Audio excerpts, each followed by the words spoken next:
All right, folks, coming up on Roland Martin Unfiltered for Monday, January 28th, 2019, Senator Kamala Harris draws cheers from AKs in Columbus, South Carolina, as she spoke at their event today, on Friday, but the next day, of course, she launched her presidential campaign in Oakland, California, saying she is for the people. We'll break down the response thus far. A lot of folks, a lot of talk on social media about her criminal justice record, and some folks saying they will not support her. Is misogyny at play when it comes to Senator Kamala Harris? We'll break down. Former San Francisco Mayor Willie Brown reveals he mentored and dated Harris. A lot of people are upset that he actually wrote about that. He will join us live on Roland Martin Unfiltered. Also, former NBC anchorman Tom Brokaw had some comments on Meet the Press this weekend. It ticked off lots of folks. He thinks Latinos must do a better job of assimilating into the United States. It did not go well for Tom Brokaw. We'll break it all down. Also, the movie Black Panther wins big at the SAG Awards, and Chadwick Boseman gives a great acceptance speech. We'll have it for you. And the major law firm announces its latest class of a dozen new partners, 11 men, 1 woman. And they supposedly are a great firm when it comes to diversity. We'll break that down too. It's time to bring the funk. I'm Roland Martin Unfiltered. Let's go. He's got it. Whatever the biz, he's on it. Whatever it is, he's got the scoop, the fact, the find. And when it breaks, he's right on time and it's rolling. Best believe he's knowing. Putting it down from sports to news to politics. With entertainment just for kicks, he's rolling. It's on go, roll, y'all. It's Roland Martin, yeah. Rolling with Roland now. He's funk, he's fresh, he's real, the best, you know he's Roland Martin now.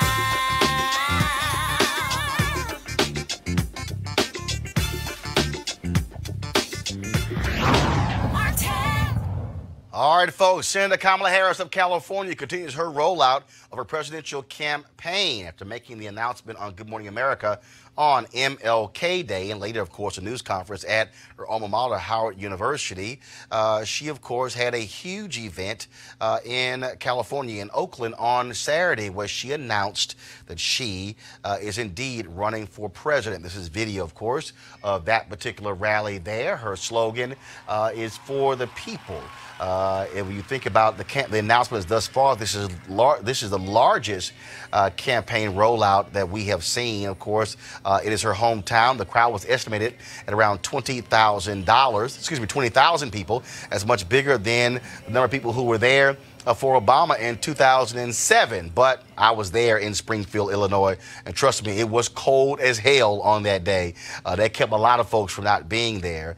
And so a lot of different, of course, issues that she talked about in her rollout. And here's what she had to say standing before the folks there in Oakland. Let's remember when abolitionists spoke out and civil rights workers marched, their oppressors said they were dividing the races and violating the word of God. But Frederick Douglass said it best, and Harriet Tubman and Dr. King knew.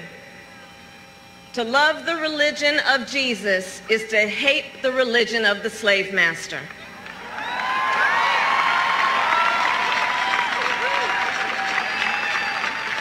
I'm running to fight for an America where no mother or father has to teach their young son that people may stop him, arrest him, chase him, or kill him because of his race.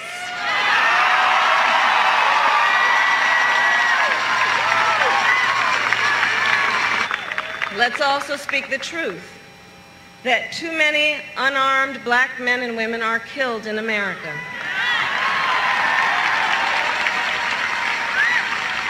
Too many black and brown Americans are being locked up, from mass incarceration to cash bail to policing. Our criminal justice system needs drastic repair. Let's speak that truth.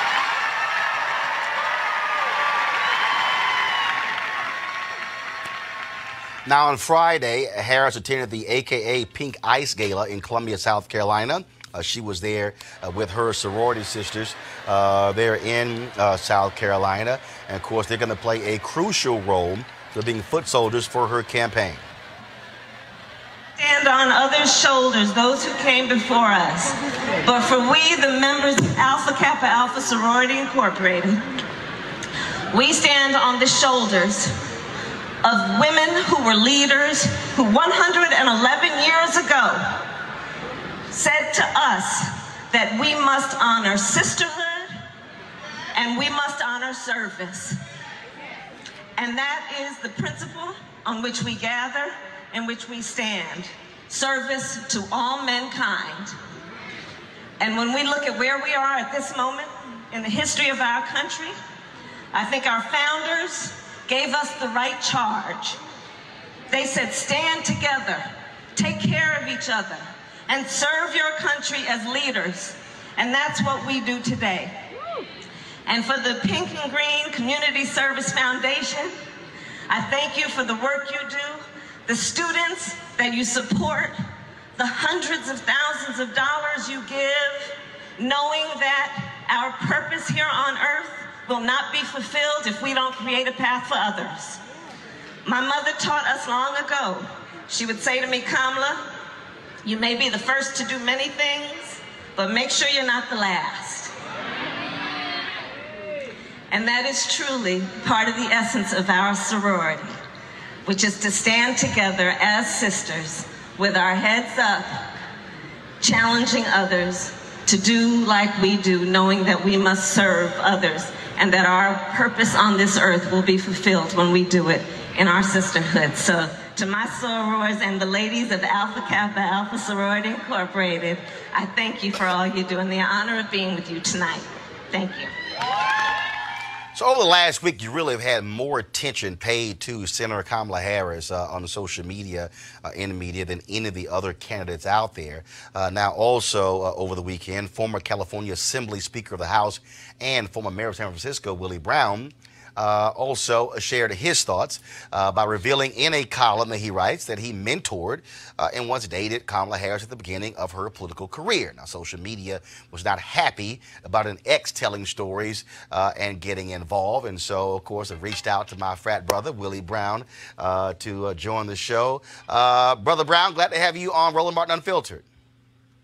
Hello, Roland. How are you? Always good to talk to you. And so I first got to ask you this. So I saw your piece where you talked about once dating Senator Kamala Harris, and people were really upset with you for even writing that. Why did you decide to do that?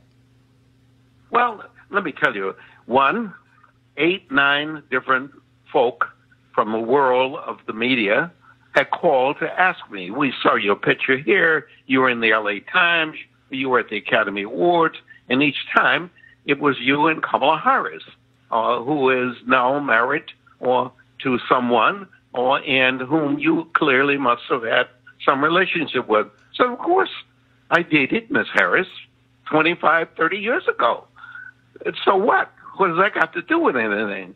They said, well, it's an issue. I said, well, fine. It's an issue, and it'll be out of the way long before you look at the incredible qualifications of this great potential president of these United States, period.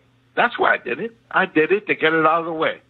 And so did you give her a heads up that, hey, Senator, I'm going to go ahead and put this out there. People are asking me, and I can just knock it out of the way? No, let me tell you, I didn't have to give a heads up. The New York Times gave a heads up. New York Times printed, one of those places printed a story, and the story was inaccurate, period. And when she was apparently approached, she had no comment. Well, no comment is bullshit for me in this world, just like it is for you. And so, consequently, I just decided, wait a minute, you asked me the question, I'm going to candid answer it. And I answered it for one, CBS, I think, or NBC, one of the two, and then I just wrote what I said when I answered the question. And of course, there are some who are critical of you, trying to say, well, also for her, why was she dating this married man? Why is he taking credit for her career by saying that I supported her career? How would you respond to that? Well, I did support her career, yeah, I was married, but I have been separated before meeting her. I've been separated for 25 years. And I've been separated for almost 50 years, but I've been separated for 25 years. So the reference of separation clearly means absolutely nothing. For all practical purposes, one would never consider me as being a married person. Let me also tell you that it's kind of amazing, Roland, that she was elected mayor. She was elected district attorney of San Francisco, the first woman. San Francisco knew in detail of the previous relationship. They had been part of that, so to speak. She was then elected attorney general of the state of California. Same knowledge. She was then elected U.S. senator. The same knowledge. So there is no liability and no negative associated with it. It only becomes a negative in the minds of the people who want to stop her from achieving the work. Must not allow that to occur. And there are others who, again, I'm reading different pieces, and they're saying with Willie Brown saying that he influenced her career. You're the longest-serving speaker in the history of the California Assembly, a major power broker in California politics from across the country. I would assume that there are other people whose career you also influenced over the years. Well, all I can suggest to you is you call the governor of the state of California, Gavin Newsom, and say, who started your career? He will say, Willie Brown appointed me to the Board of Supervisors, and before that, he appointed me to the Traffic Commission, made me chair of the Traffic Commission. He did my career. You talk to Dianne Feinstein, and she will say, in 1969, when I first ran for the Board of Supervisors, no other elected official supported my candidacy except one, Willie Brown. You call Governor Jerry Brown, who was governor for 16 years, and you ask him specifically, what elected official endorsed and supported your candidacy single-handedly when no other elected official did when you ran for Secretary of State? He would say, Willie Brown. You call Arnold Schwarzenegger a Republican person who won the governorship, and you ask who among the Democrats supported your candidacy, he will say there was one person that made the difference in my candidacy. I went from being a Republican who could get maybe 12 to 15% of the African-American vote to getting 30% of the African-American vote against an incumbent member of the Treasurer's Office of California, and it was Willie Brown who did all of that. That's just a few of the folk that will lay out to you. I am about trying to find, in this democracy, Roland, quality people, black, white, women, men, persons who come from foreign countries, born there, but now raised here. And I'm proud, literally proud, of all those careers that I got invited to participate in. The individuals who ultimately achieve it, like Senator Harris, like Governor Newsom, like Senator Feinstein, they had the ability to do it. Somebody needed to open the door. I was fortunate enough in my own career to have people in the late 50s and early 60s open the door for me. The Alpha Phi Alpha organization did it for me. The NAACP did it for me. The International Longshoremen and Warehouses Union did it for me. I'm telling you, I got lucky. So literally, I owed it. And every one of those people I'm really proud of. Got to ask you this. There have been a lot of people highly critical of her role as district attorney and attorney general, saying she has not been right on criminal justice issues. What would you say to her critics who say that her record as district attorney and as attorney general would disqualify her for a lot of Democratic voters? Well, you know, one of the most amazing things is, again, I cite you the achievement. This is a woman who's never lost an election. This is a woman who became the first woman in each one of the categories. There had never been a woman district attorney of San Francisco. Ignore the fact that she's black, because there had never been a black district attorney before or after her. Same with the attorney general. There'd never been in the state of California, 40 million people. This woman defeated the district attorney of Los Angeles County, a white Republican who was one of the most popular figures. He was envisioned to be the governor of this state, and she defeated him in that effort. And she just blitzed the whole operation as it relates to a U.S. senator. Only, I think, maybe the third or fourth black U.S. senator ever, and the second woman. Carol Moseley Braun was the first black woman out of Illinois, and Kamala Harris is the second black woman.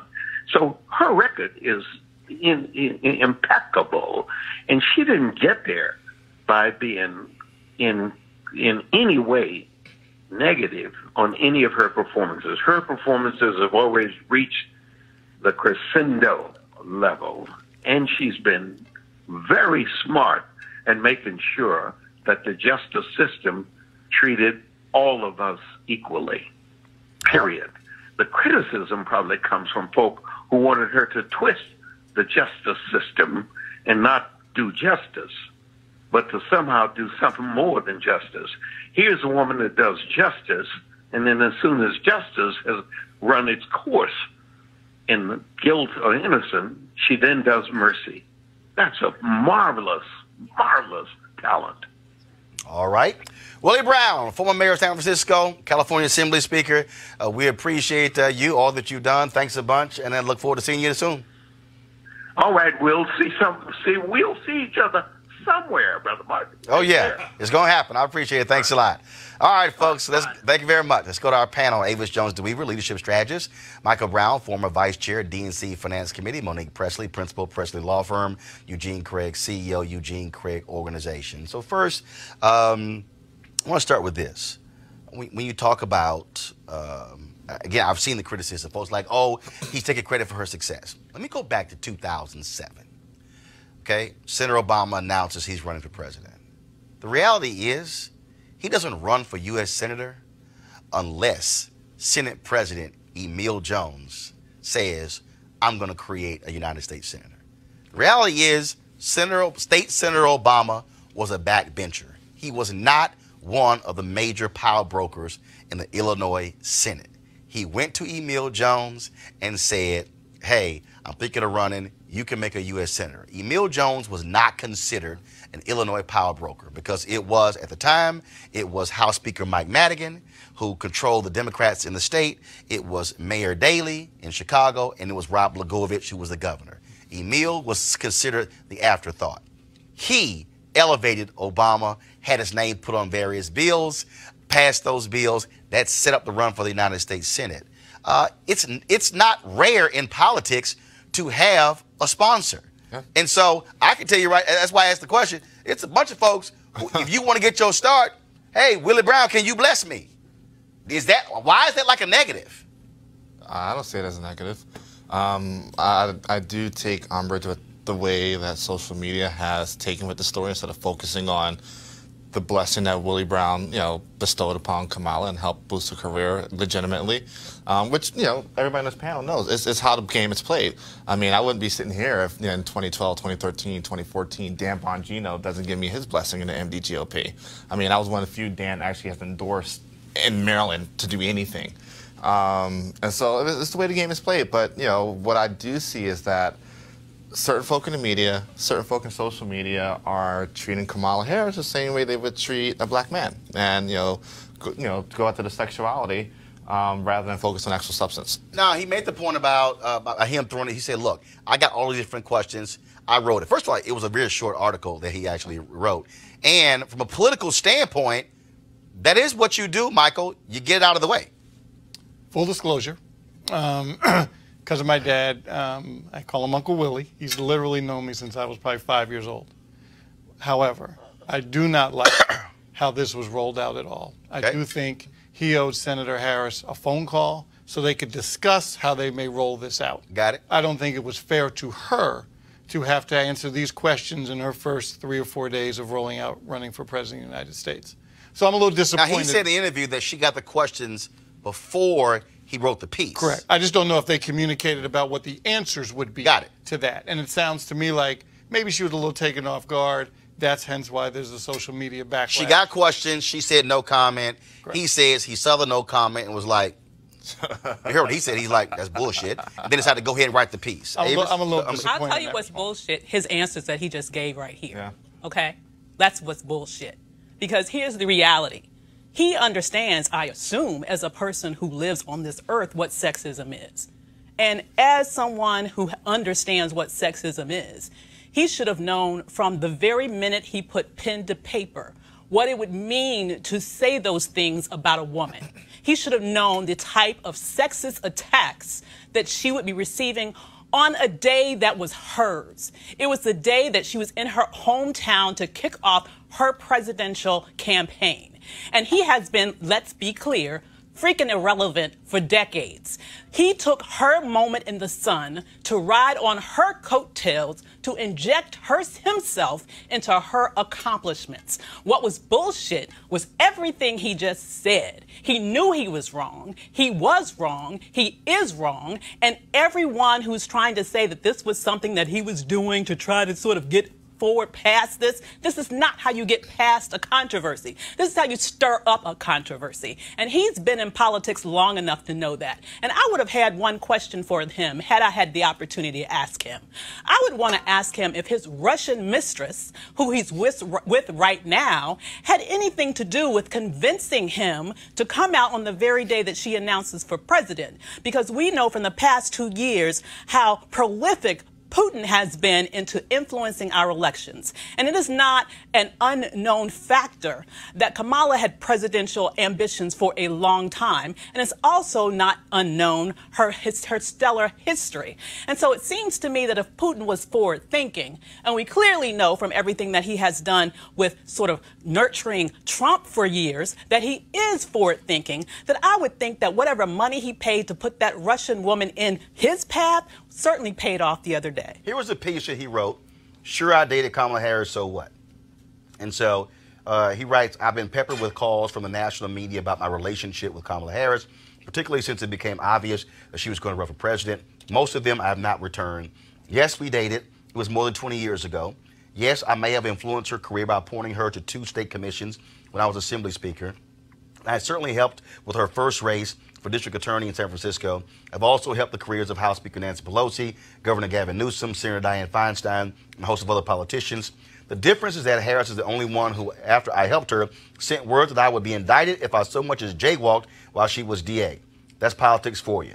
End of column. Monique? Benign. I understand where my sister is coming from, and I think the timing was not the best, but the words on the page are not harmful, and I believe that what will happen is what was claimed in your interview, in that now that the questions have been answered, people will move on. It's obvious, one, this was before she was ever married. Two, as he just said, he had been separated for a couple of decades. He's just remained in this whole separated status.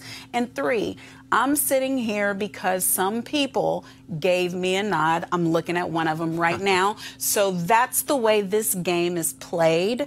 And I don't think there's anything wrong necessarily with him taking credit for that, because after somebody gives you the nod, you have to perform. It's still your performance and your talent and your ability. So everything that he said about her is true, that she was first black, first woman, and that she's never lost an election. And I hope what he said on this show gets replayed over and over and over again, because those really are the points. I think if he had done the same no comment that she did, and I don't disagree, as a crisis manager, she should have said no comment.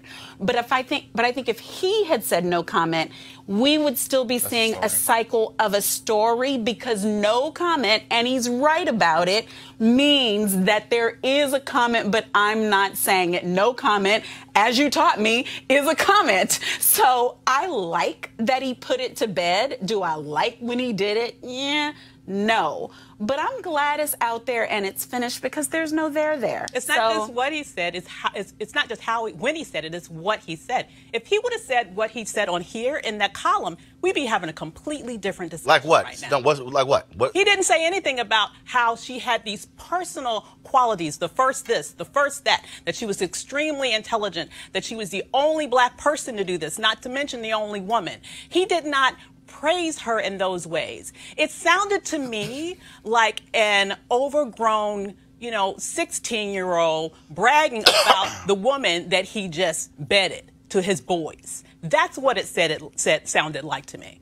And everyone, you would have to be a complete Martian from outer space not to understand the implications of this, specifically when you talk about a black woman, given the history of black women in this country and how we are always hypersexualized. For him to sit there and do that and not consider that reality, to me is absolutely, I'm not even going to call it politically negligent. Beyond that, I think it was hateful. I think it was small. I think it was really damaging to her. Definitely. I mean, have you guys been reading the comments about her? But actually, people have been saying about her, not about her accomplishments. But actually, the fact that we all have mentors, because everybody understands that. But what people have been claiming is that she slept her way there. No, actually, anyone with 2 grains of salt would have been able to project that is exactly what people would say. For 3 days, I've actually been monitoring most of the comments. Most of the comments have not been about this.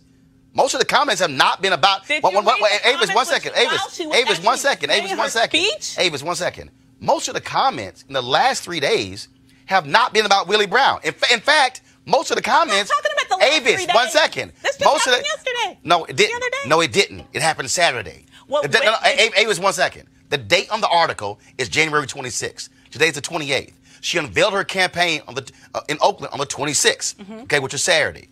What I've heard. And most of these comments that I've actually been seeing have not been about Willie Brown or her dating. It's really been about her record as DA. Really? And yes. Have you looked at hashtag Willie Brown on Twitter? No. What I've been looking at is, again, I've been following numerous people, and I have seen, especially among a lot of black folks, lots and lots of critiques about her criminal justice record. Yes. So I've been seeing that as well, and which also causes me to raise that question, because some of the attacks on her regarding her criminal justice record, now you have Bernie supporters who are now coming in, and people are now saying. Then of course you see the comments being rolled out again by Hillary Clinton saying that there were attacks on her, and attacks on Kamala Harris are sexist attacks on Kamala Harris. Similar to what happened to Hillary Clinton. Yeah. So what do you make of, again, with this, with the criminal justice piece, and then with all of these things all being combined, where she's actually taken a lot more fire, really, than I think the other candidates, definitely Castro. Tulsi Gabbard, I don't even know what she's doing. What she announced, but but she's not even running anything. Gillibrand, I'm really, other than her giving a Nan speech. So really, what I've seen is the only 2 people who to me are really, really visible out there consistently who are running is her and Elizabeth Warren. Right. The thing is this. I said last week that Kamala Harris is probably the blackest candidate we've had ever. For, you know, Whoa. Well, I'm sorry. Well, let me finish. Let me finish. Shirley Chisholm? In a very long time. In a very long time. Right. In a very long time. Right. Correct that. Because she ain't as black as Congressman Chisholm or Reverend Jackson. Well, I agree. Okay, go ahead. A very long time. Right. Of this generation. But which generation? I'm talking millennial. I'm talking. Thank you. All right. Talking my generation. Hold up. Talking my generation. No. Let me help. Let me finish you. my thought. Do that. No. Let me help you. Thought. If you're gonna say it again, why don't you say it in the last 3 election cycles? Well, there you go, right there. But don't say ever, because we know that ain't the case. Well, go ahead. Well, last 3 cycles. Go ahead. Right? And the thing is this, right? What I've been arguing to people as a Republican is that let's not create a new hyper standard. You know, folk aren't holding Beto, Biden, Gillibrand, none of these other folk to this standard. But remember, O'Rourke is not in, Biden's not in. But they're pandering as if they are in. No, but they're not in. But what I'm saying is that when you announce the conversation around Kamala took place well before she got into the race. The conversations in Black Twitter around, oh, hey, her criminal justice record. Oh, hey, where's she at on this, that, and the third. When most folk couldn't even name something she did as DA or AG for that matter. But the intensity about one's record is totally different once you announce you're running for president. I agree 100% with you there. But my argument is that if this is the energy that you're going to have for candidates, keep that same energy when all the white candidates get in who have actually, to the detriment, implemented rules, laws, and policies like that have crime hurt our bill. policy, like the crime bill. You go ahead. I rolled my eyes across America at the not as black as. I'm already sick of it. I've been looking at 3 days worth of comments from everybody who wants to claim some proper rightful place in the black box that the white slave master put us in when they decided that if you weren't white, you were black. It is a social and legal construct. It was created by people who control the country who look like none of us. And they said, if you are other than us, you go in this box. So I'm not going to sit here and say that Senator Harris is less black than Reverend Jackson or less black than Shirley Chisholm or more black than Barack Obama. It is all at this point an irritant in my soul. We are all, according to this country, black. If one of us goes out on that street and gets stopped by a rogue cop, I guarantee you we'll all be equally black.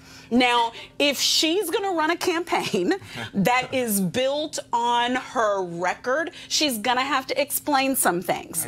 I understand, right, that as somebody who has a profession in the legal field, if you are a woman, it is harder for you than if you are a man. She's dealing with heat as a prosecutor, but frankly, the people who are getting that heat, they don't like prosecutors, period. If you put bras and sisters in jail, you're going to get that heat. But what I've said to the people who have been saying things to me on social media is, they're like, but if you would run, it would be different because you're down for the people. I'm like, let me help you. But if I was a defense attorney, which I am, all my life, there would be something to be said about me as a woman being a defense attorney and defending people and believing that the justice system means you get a proper defense. My sister and I right here have a good, healthy disagreement about what that means. So it's a womanhood issue. I can't say it any easier or harder than that.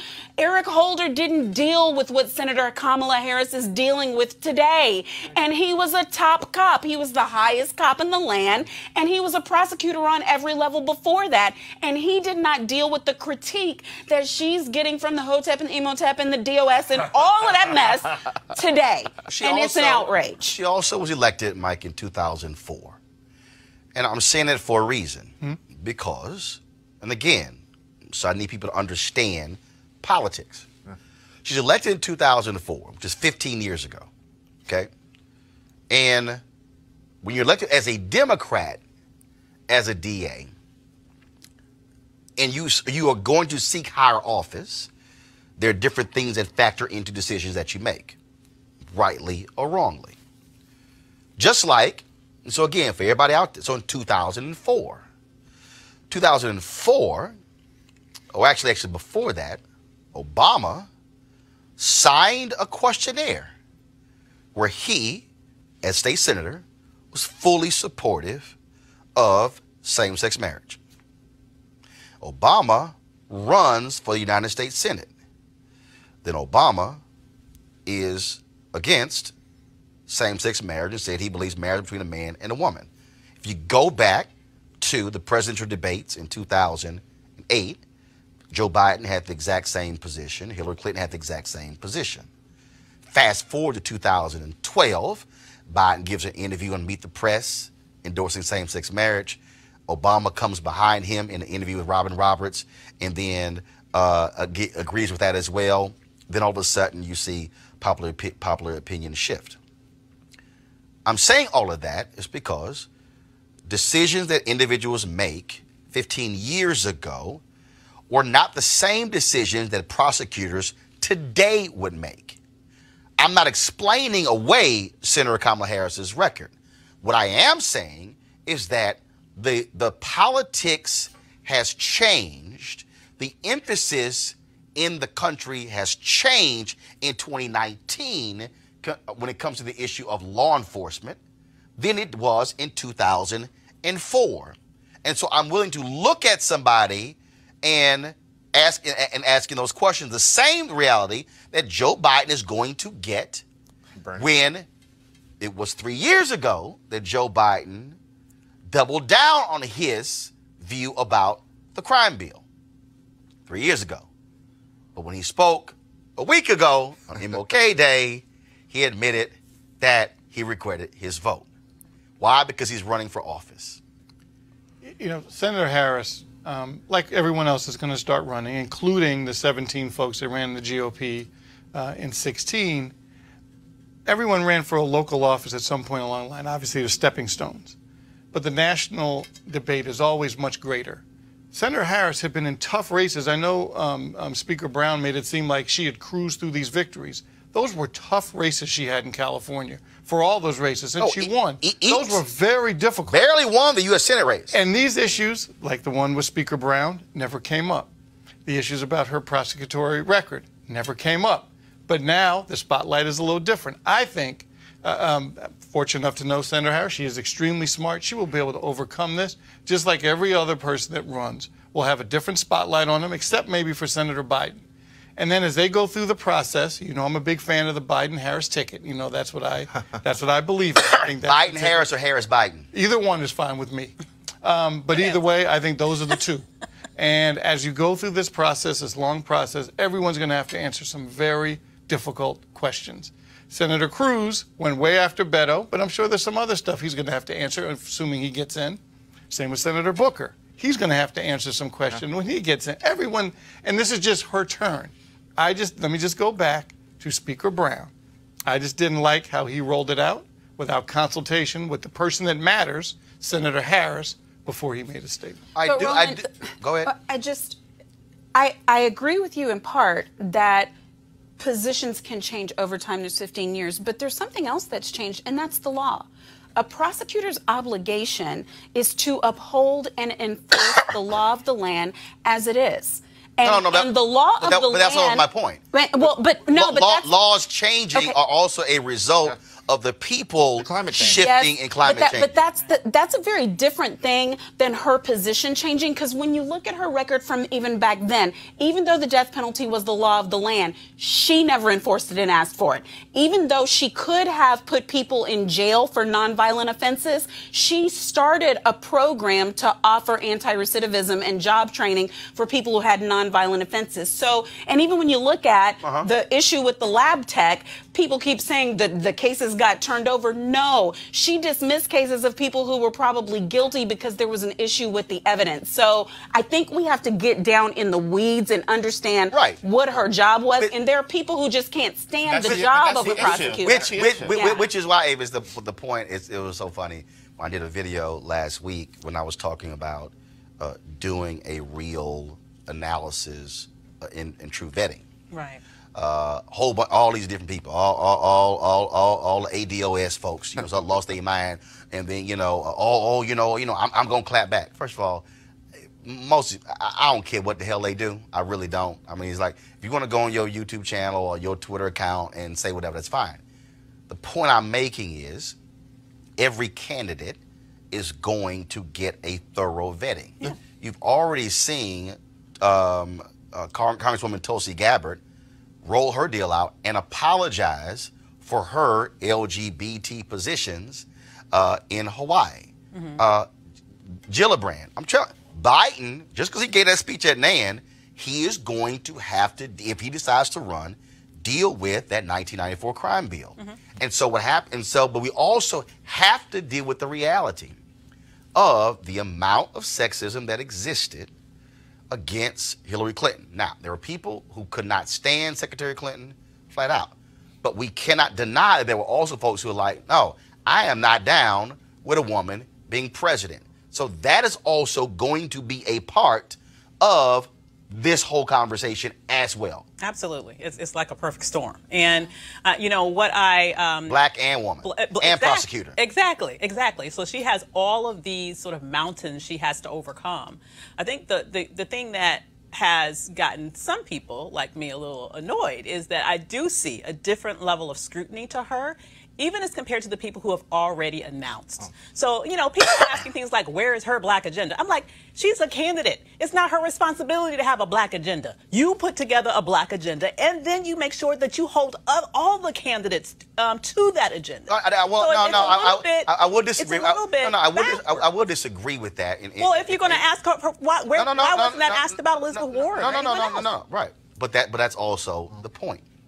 The point there, which is why I also said, look, y'all, if you running and you black, you are not going. See this?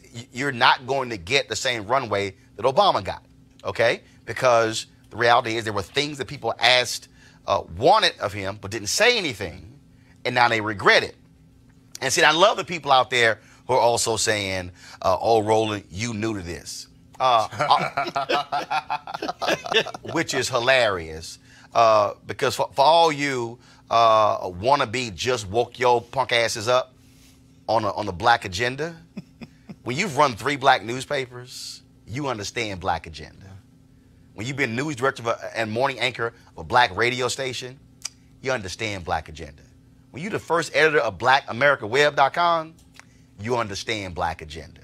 When you're the news editor for Savoy Magazine, you kind of understand black agenda. When you produce for major broadcasting cable network, later the Black Family Channel, you get black agenda. And when you had a Sunday morning show on TV One for 4 years and a daily show on TV One for 4 years, you get black agenda. And when you've had 11 different black media experiences, you get black agenda. So for all y'all new ass folks who just sign up for a YouTube channel, y'all are new to this black agenda conversation, because all you gotta do is read the resume, and then some of y'all might want to get educated. And now the reason I'm saying it's legitimate to ask those questions, but you also ask those questions of everyone.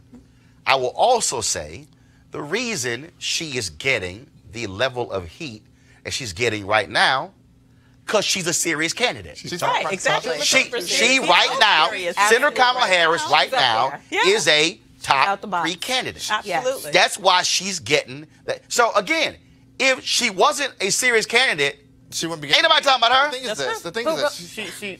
Go ahead. She matched Bernie's first day record from 2016. She's had her in terms of raising $1.5 million in the first 24 hours. $1.5 million first 24 hours.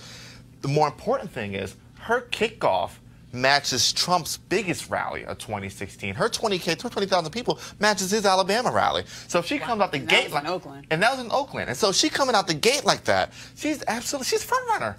She's front runner. But Roland, can you decode for the black folks what a black agenda really is? Because she laid out plank after plank after plank that disproportionately affect the black community, and people seem like they can't even really hear that. Like when you talk about Medicare for all, when you talk about tax cuts, when you talk about disproportionate sentencing, all of those things directly and disproportionately affect the black community. Here's why you're having that kind of pushback. And I'm telling you, it is the Obama effect. Yeah. The frustration for black people. Oh, also, I'm sorry. When you also written for Ebony and Essence.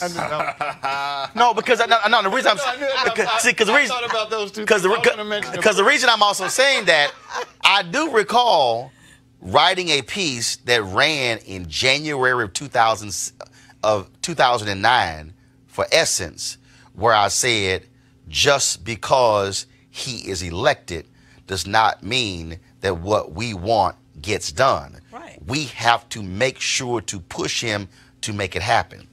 And so, to the whole point about the black agenda, there are some people where the only thing they define as the black agenda is she going to publicly support reparations? Yeah. Right.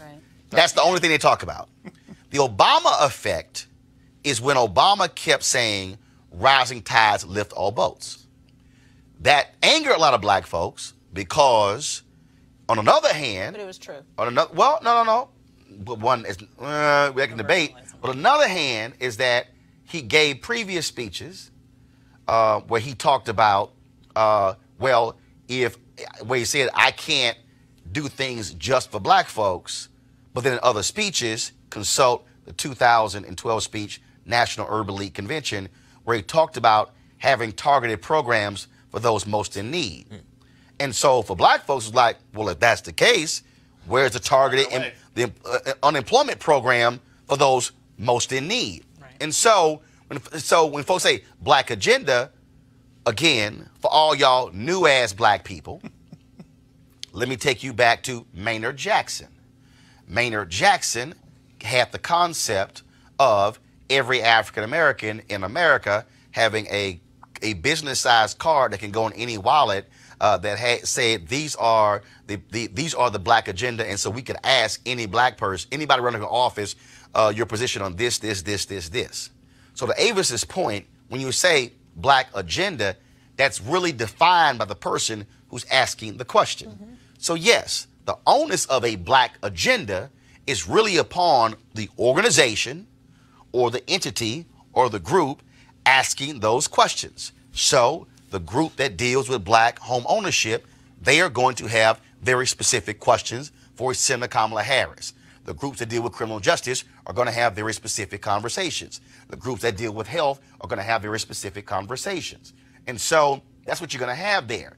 But for all these other people, yes, who go, where's her black agenda? As I kept saying, for a week in, no politician is going to lay out expansive position papers on different groups. Those things are actually evolved over time. And so usually when you roll a campaign out, you have general themes that are universal themes because you are not talking to individual groups. But she went out on a limb. She went so far out, she made me a little nervous. I mean, she was very specific about things that affect the African American community in a way, to me, that if she wasn't trying to wrap her arms around it, she could have just left off and saved for when people are pressing her on those issues. So I was thankful that she did that up front. But folks want to actually hear black. Let's just be real on it. Yeah. They actually want to just hear black. She did. She did that yesterday. No. Came all the way out. No, you understand. When I say they want to hear, that's all they want to hear. Yeah, I'm just saying. You got it's understanding. Nobody else. It's understanding. It's understanding what some people are talking about and what they're asking for in this whole deal. And again, I go back to the Obama effect. There are a significant number of people, and let me say this: this is not just Hotep. It's not just ADOS. It's not just black nationalists. It's not just, no. There are a lot of African Americans who are on Capitol Hill, who are black CEOs, who are black small business owners, who are black folks in academia and other areas who, although you have not heard them publicly go there, they were disappointed in the 8 years of Obama. So let's just be real clear, okay? Since we're going to sit here and just be real honest, okay? What you're seeing with Senator Kamala Harris, what you're going to see with Senator Cory Booker, what you potentially will see with former Attorney General Eric Holder, what you would have seen with Governor Deval Patrick, are black folks saying, we screwed up. We were quiet for 8 years. We sat here and mobilized and raised money and knocked on doors because we got hyped about a black president. And I long said, and again, feel free to go pull the tape. I said for a long time that black folks were the only ones who were left at the inauguration parade looking like this here. We got a black first family. Now everybody else left. Now I told y'all in the first 60 days, LGBT community gave Obama a 54-page agenda for what they wanted. Black organizations, and don't act like I don't know what I'm talking about because I was there. 5 years after Obama's first elected, gathered at a hotel across the street, Washington Hilton, where they assembled to put together their black agenda, and then took 9 months typing it up before we got a copy of it. Don't act like I wasn't there because I was in the room at the news conference. So what you're seeing is, you're seeing folks saying, I need to hear some stuff now before I invest in you over anybody else, because frankly, I screwed up last time. Yeah, that's like they were left empty-handed. I know that, because they didn't get everything they wanted. But I'm not going to stand for people acting like in 8 years they didn't end up with the best unemployment rate that we've ever had in the entire history, like of black unemployment rates. It's a little ridiculous. Healthcare. Who do they think that disproportionately affects? Students being able to get their parents' insurance while they're still in college. These are poor people, black people. Right. But there were some fundamental issues. First of all, one of the most chaotic decisions they made came the Parent Plus decision, and when they made it, when it came down in August of 2012, that led to upwards of 15,000 HBCU students not being able to come back, led to significant funding shortages of those HBCUs that they still are having to deal with. We still saw, before Obama came in, 53% of black wealth wiped out due to the home foreclosure crisis, and his housing programs were not effective.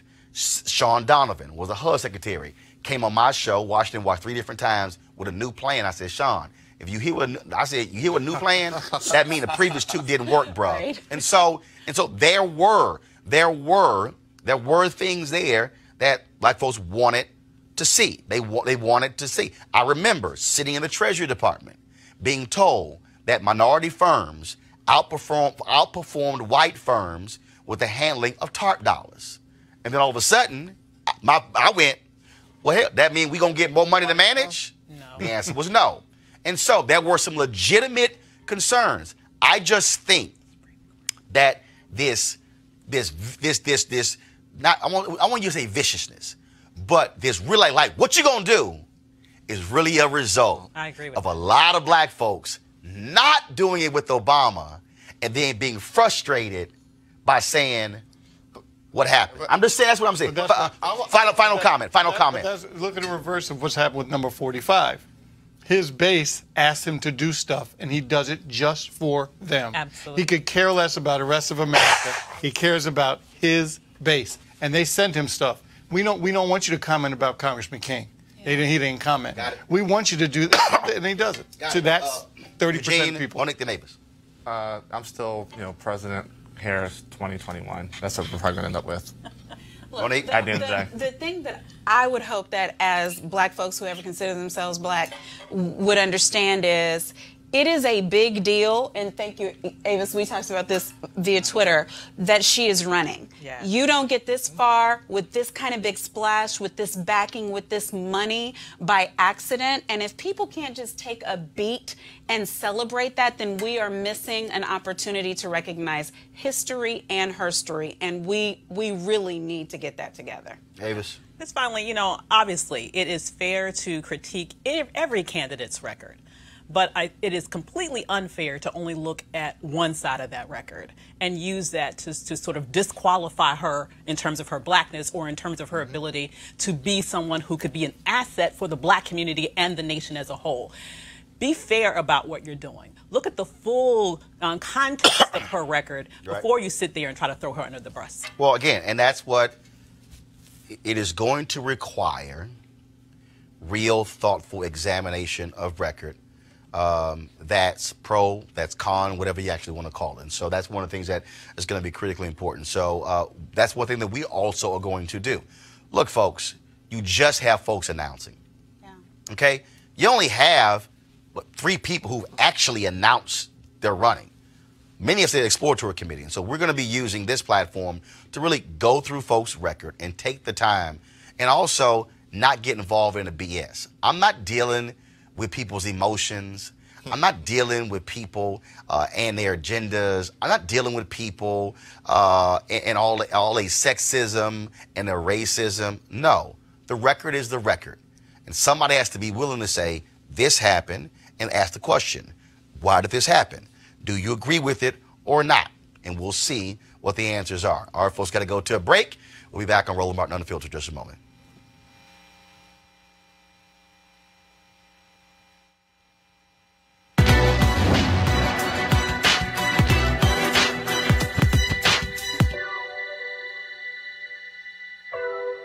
The best way to live in this world is to live above it.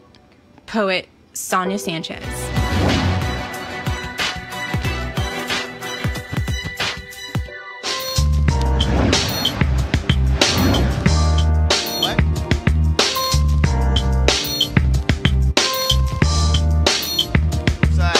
Hashtag HBCU Giving Day. You see I'm wearing the Clark Atlanta University sweater, so I got the red on today. So I did my show from there last year. They hooked me up with this. If you want to support Clark Atlanta, go to cau.edu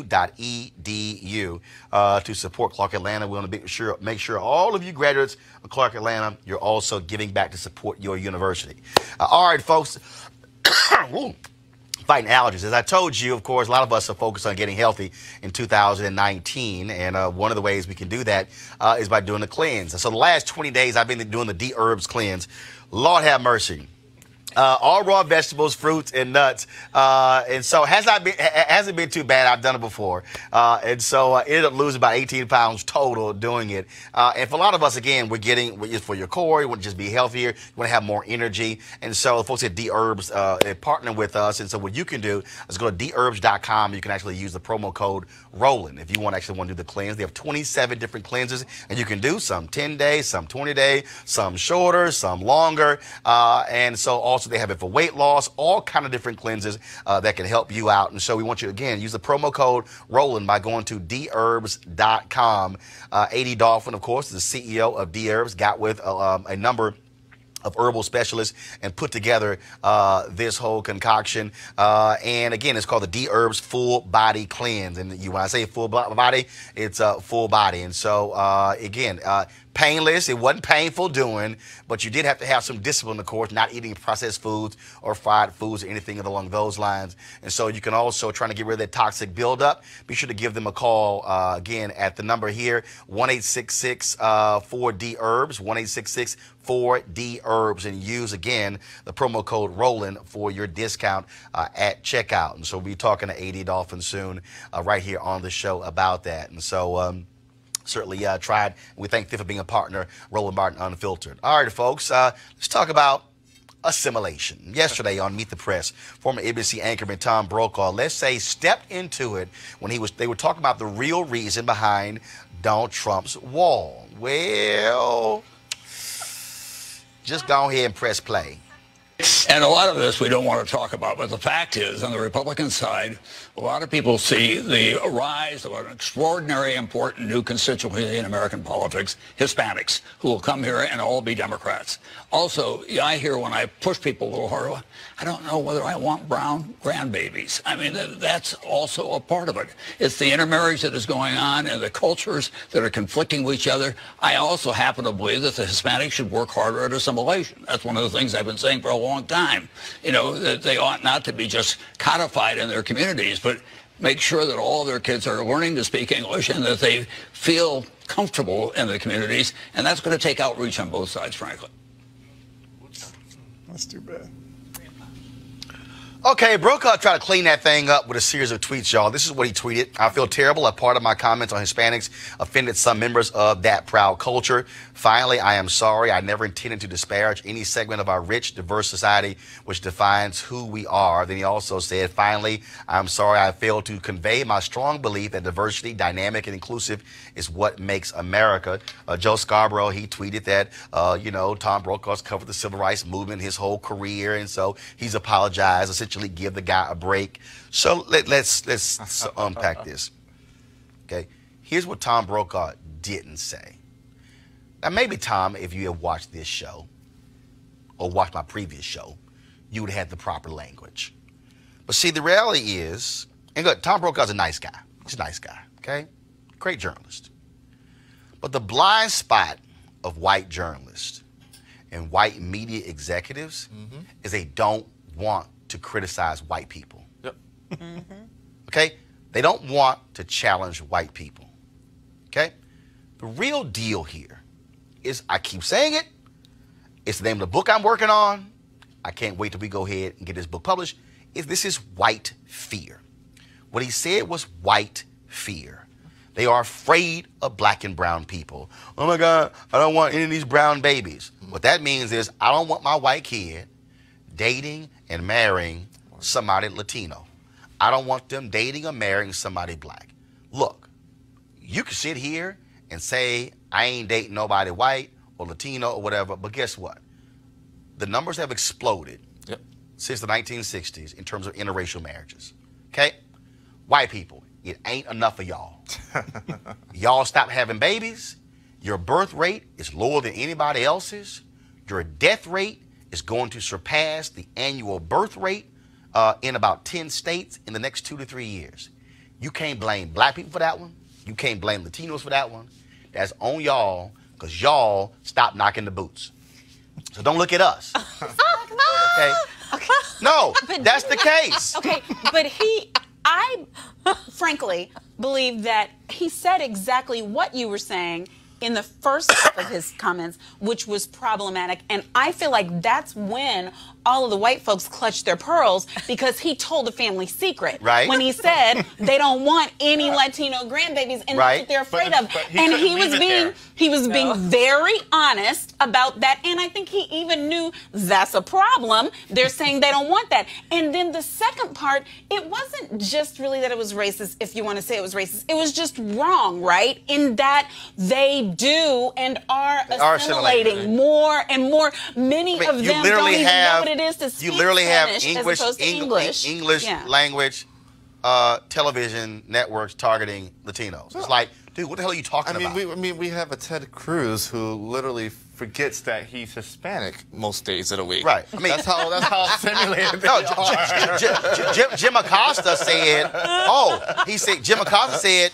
I'm of Cuban heritage, and I don't even speak Spanish. Is that assimilation good enough for you? I mean, the thing is, you know, Brokaw, issue of Brokaw's, full statement is this. He couldn't just leave it there with telling the honest truth about how America really feels. It's like, I got something to say about y'all too. So his frontal lobe failed him for the next. No, it was like, okay, I checked white people. Okay, let me I need to check Latino. Feel good again. No, exactly. What I really think he was doing was he was trying to shift the blame from white people for that belief. Yes. And blame Latinos for it by saying there's something wrong with you. That's why they don't want the brown. And he said, we can't codify.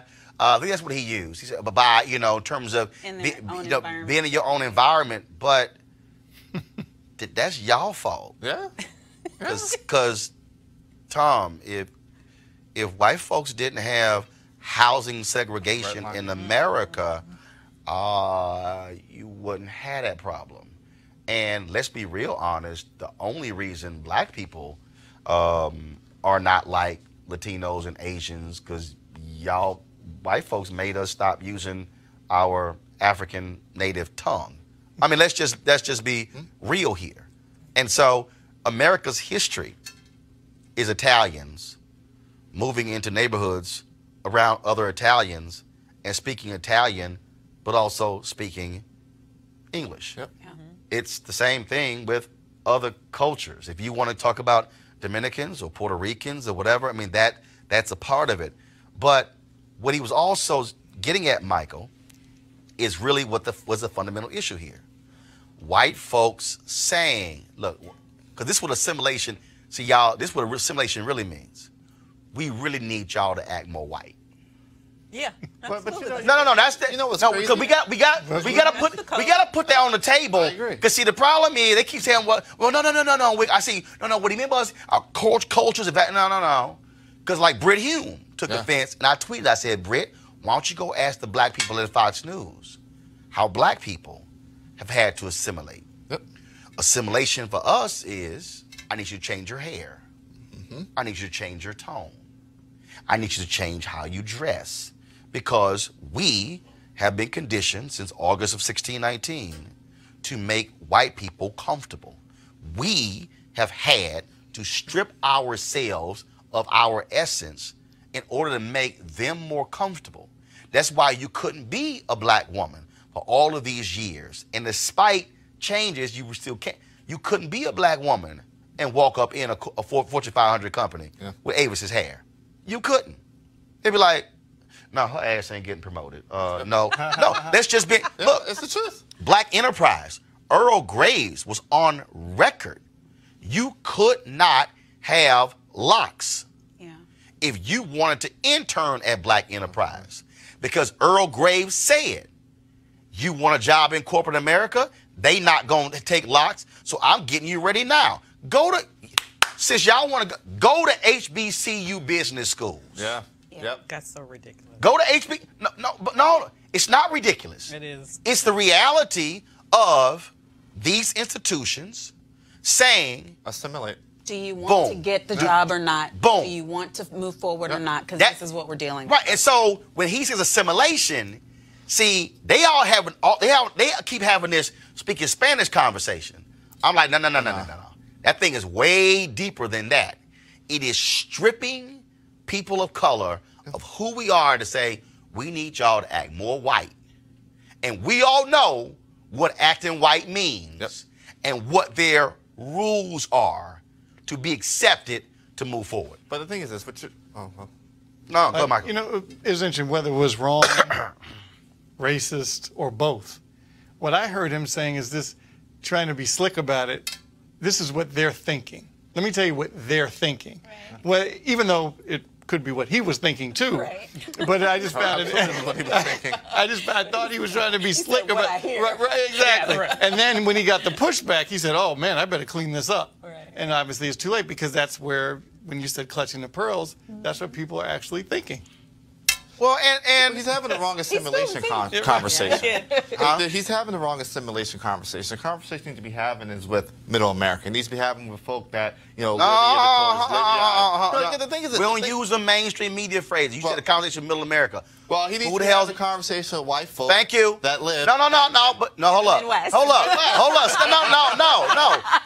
up. But again, me stopping you is proving my point. Yeah. Right. We have been assimilated to the point that we can't even say white people. Right. That's when we have been assimilated to go, no, the Midwest, middle America. Right.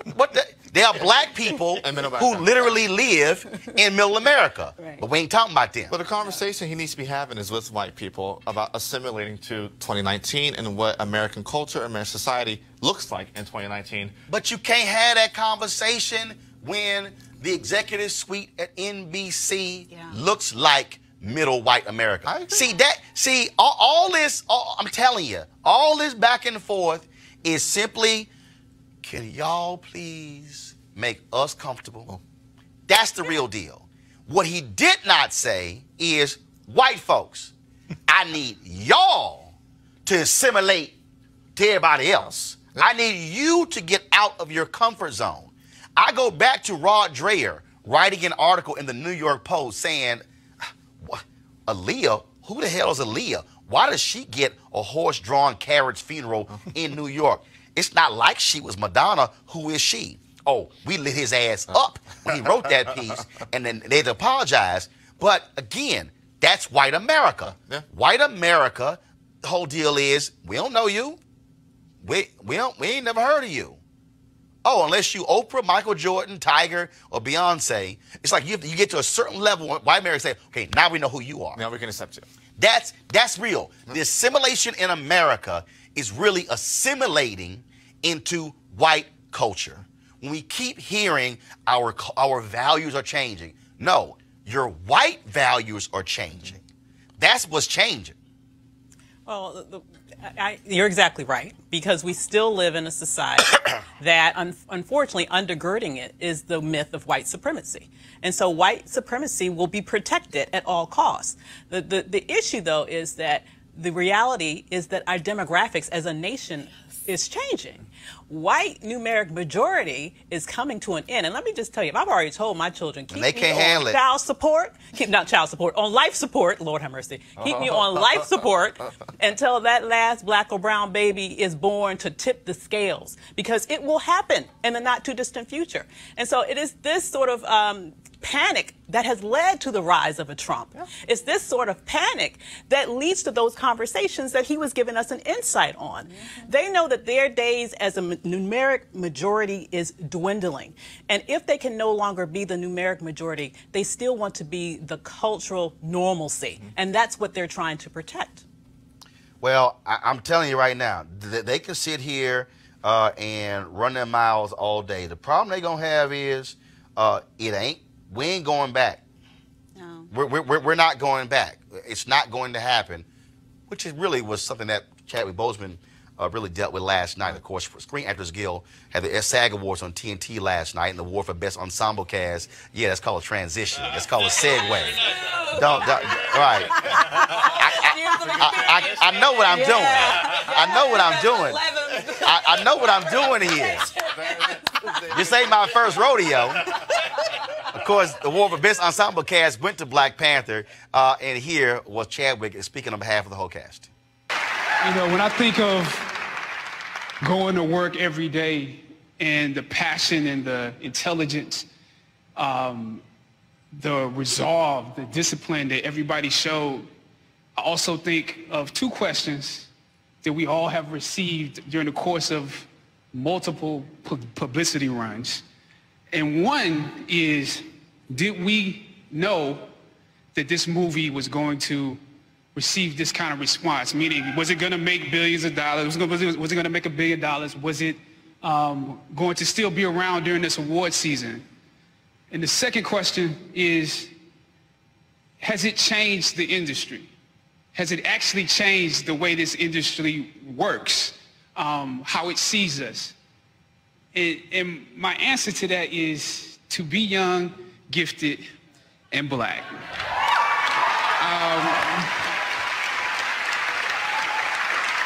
Because all of us up here know, and Andy, we include you too. Man, you got great timing, boy. Great timing.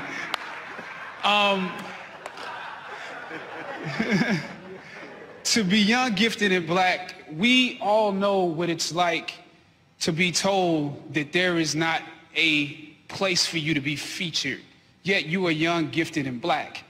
We know what it's like to be told to say there's not a screen for you to be featured on, a stage for you to be featured on. We know what it's like to be the tail and not the head. We know what it's like to be beneath and not above. And that is what we went to work with every day, because we knew not that we would be around during award season or that it would make $1 billion, but we knew that we had something special that we wanted to give the world, that we could be full human beings in the roles that we were playing, that we could create a world that exemplified a world that we wanted to see. We knew that we had something that we wanted to give, and to come to work with every day and to solve problems with this group of people every day with this director, that is something that I wish all actors would get the opportunity to experience. If you get to experience that, you will be a fulfilled artist. Now, the question of, what's that second question? The question of, you know, will we be around? Don't give me the music. The question of will we be around during award season, I just have to say, you know, it's a pleasure to be celebrated by you, to be loved by you. And one thing I do know, did it change the industry? I know that you can't have a Black Panther now without a 2 on it. So we love you and we celebrate it. And the Screen Actors Guild, folks, they also had this part where they talk about what it means to be an actor. And it was great for them to showcase this brother. We remember seeing him on The Cosby Show, Jeffrey Owens. So somewhere in the middle of the road of my life, I found myself in the dark wood of unemployment and debt. But instead of switching careers like a sane person, I took a job at a local Trader Joe's to see if I could hang in there with my career. And it's actually worked out pretty well. I'm Jeffrey Owens, and I am an actor. All right, so so the thing about, again, and real quick before I go to the panel, because I know we're over time with our show, but when it comes to this movie, when it comes to other movies, when you talk about what is happening, we are not going backwards. Yep. Okay. Although you could turn on cable news right now, and you're not seeing a lot of black folks in prime time. You ain't seeing us in daytime. You're not seeing Latinos as well. Matter of fact, I'm gonna do something for y'all. I'm gonna go find the video when Bernard Shaw got the Lifetime Achievement Award from NABJ in 2007 when he gave a speech. He said, "White men, your time is almost up."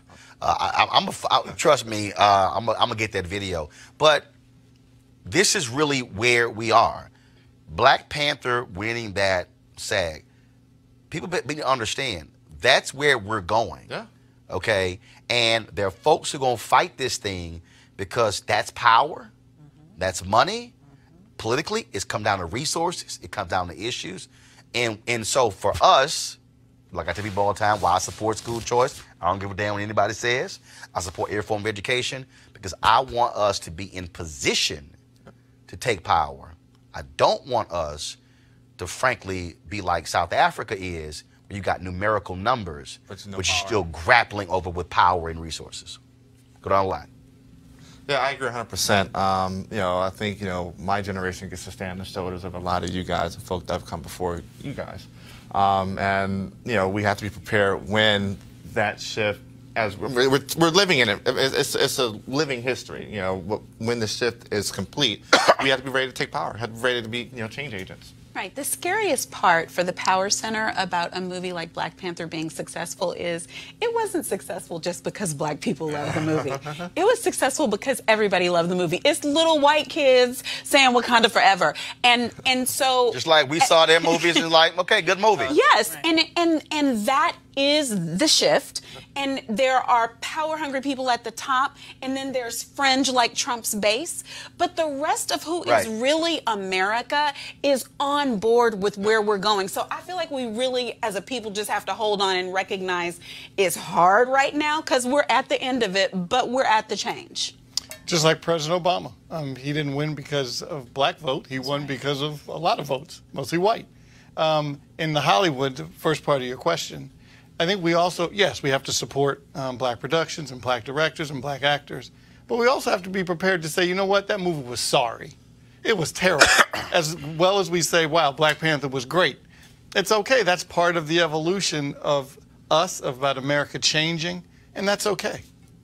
We also, though, need to understand that there is value and there's uniqueness and there's a level of brilliance that's associated with our blackness that we should not shy away from. One of the, right. That is a selling point. I mean, one of the reasons why this movie was so popular is because we had not seen a black superhero movie like this. And there was a yearning for this. There was a hunger for it. So to see these black characters, as he mentioned, in a three-dimensional way on screen, to see those strong black women, not as some sort of sexual innuendo, but as his protectors, that was groundbreaking. And so to lean into our blackness and understand that that we have power in that, not only at the movie theater, but also at the vote. And we need to take advantage of it. Well, I will say this as my final comment. Over the weekend, I had posted a series of tweets dealing with the whole issue of the state of black media. And if you actually look at the 8 existing black cable networks, some that are black owned, others that are not black owned, every week they put out 1,344 hours of content. Let me say that again. I'm going to name them. BET, BET Her, TV One, their new network, Clio TV. You have Aspire, you have Bounce, you have Own, you have Revolt. Now, recognizing that Revolt, they actually air The Breakfast Club. They simulcast The Breakfast Club. But out of those 8 networks, out of 1,344 hours, there is not a single hour dedicated to a news show that targets African Americans. Why am I saying that? Because if you look at Ryan Coogler, who everyone is supporting because of Black Panther, Ryan Coogler was affirmed at American Black Film Festival. Mm-hmm. Not Sundance, not Tribeca, not Cannes, American Black Film Festival. When you look at Tiffany Haddish, Kevin Hart, things that they're doing right now, then you think about a Will Packer, affirmed at American Black Film Festival. When you think about, I love people talk about the black folks you see who are on cable television. And when you see Angela Rye, when you see Tiffany Cross or your David Swirlick, you see, I can go down the line. The question is, when people were commentators, where did they first get a shot on shows that I hosted? I'm saying all of that because for all of the greatness of a Black Panther being done by Disney Marvel, for all the greatness of seeing somebody black on a mainstream cable news outlet or broadcast outlet, you have to go back to where did they get the shot to be able to show what they can do. Which means that we have to have our places that are creating the very platforms that will actually serve as a launching pad for folks to go to the next level. In the Willie Brown interview, he didn't say a white politician elevated him when he first started out.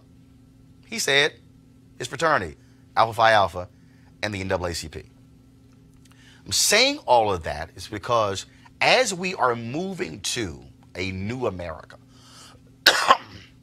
a redefined America, we still have to understand that you have to have platforms that are speaking to our issues and our concerns, that are providing opportunities for us to be able to have the kind of conversations that we had today. The assimilation conversation we had, MSNBC will not allow that to happen. Jeff Zucker and CNN will not allow that to happen. It will not happen with Suzanne Scott and Fox News. It will not happen on any of these networks because they don't look like us. Which also means that we also have to support us. I didn't go to the HBCU, but I'm wearing the Clark Atlanta sweater to give them publicity, and hopefully you can give to them. So I'm laying all of this out So we understand that while we are talking about moving and operating in different spaces, we still better take care of home. Because see, before you get to be tapped on the shoulder to direct Black Panther, you got to be able to do Fruitvale Station. Yeah. And you got to be able to do a short. Before you're able to go to a major law firm, become a partner, you know what? You better have somebody who said, I got to be sure to position you as an intern in my firm when you're in college. I'm saying all of that because we still have to fund our freedom. We still have to support what is ours, and we still must be in control of the narrative, because the other thing is this here. By being in those spaces where you get a shot, they're also affirming you and your point of view. And so if Eugene or Monique or Avis or Mike, if they're on this particular show, then let's say they're starting out, well, then they can make mistakes and be coached and be trained versus discarded other places, because they're being affirmed, they're being nurtured, they're being shaped, they're being molded. And I dare say it's a shame out of all those 8 Black cable networks if there's not 1 hour. I don't care about a special. I don't care about, oh, something happens, a Freddie Gray, oh, let's do a town hall. No, we must be informing our people every single day and every single week of what is happening in our world. We should not be in a situation where we are depending upon CNN and MSNBC and Fox News and ABC and NBC and CBS and the New York Times, USA Today and Wall Street Journal to be shaping the narrative by which we discuss these issues. I fully expect every single person who's running for president, and we also try to deal with Trump's people, to have a conversation on this show, whether physically here or go where they are, because they need to be talking to us. We should not only have to ascertain what they think when they're appearing on the rest of those networks. And so I say to those network owners, those 8 Black networks, you're doing a disservice to the next generation of Black children, because what we are essentially doing is cultivating a group of people who only watch award shows, comedies, dramas, and crime shows, and we're not putting anything else into their system, and we're leaving it up to somebody else to do. In essence, what they're saying is we are only going to feed Black people, we're only going to sow seeds of entertainment to have them laughing and giggling, as opposed to have them thinking and learning. Now, somebody out there watching right now say, oh, Roland, you're bitter because TV won't cancel your show. No. Because what I'm saying right now, I say it on TV One. Yep. I said it on the network. So this is no different. But I want us as Black consumers to understand that if we continue to only support those who have us laughing and crying and not educating and not being informed, well then, whose fault is that? If we allow Bennett College to fail, whose fault is that? The president was on our show and she said 20 to 30% of Bennett College graduates give. Well, the 70 to 80% who graduated, what the hell are y'all doing? See, I know we go, yeah, but 20 to 30% is high. Yes, relatively speaking. What I'm saying is this show matters because even though it's 2019 and we're moving forward to a different America, we had better not take for granted having the space to be able to have the kind of conversations that we do, because if they go away, then we can only blame ourselves because we didn't support it when they were there, and then we're begging somebody else to tell our story. And that's nothing worse than asking somebody else to tell your story.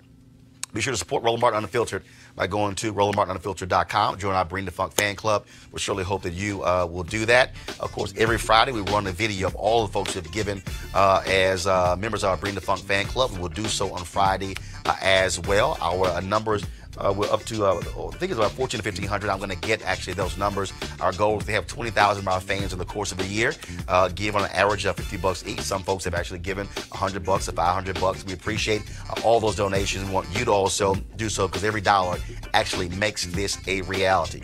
Okay, later in this week, folks, I had a one-on-one with comedian Ali Sadiq, but trust me, we laughed, but he broke down some serious stuff and what it was like when he was in prison in Texas. It's one of the best interviews I've ever done. That says a whole lot. Y'all don't want to miss that interview. I can't wait to have it for you. Got to go. Thanks a lot, Avis, Michael, Monique, Eugene. Thank you so very much. Holla!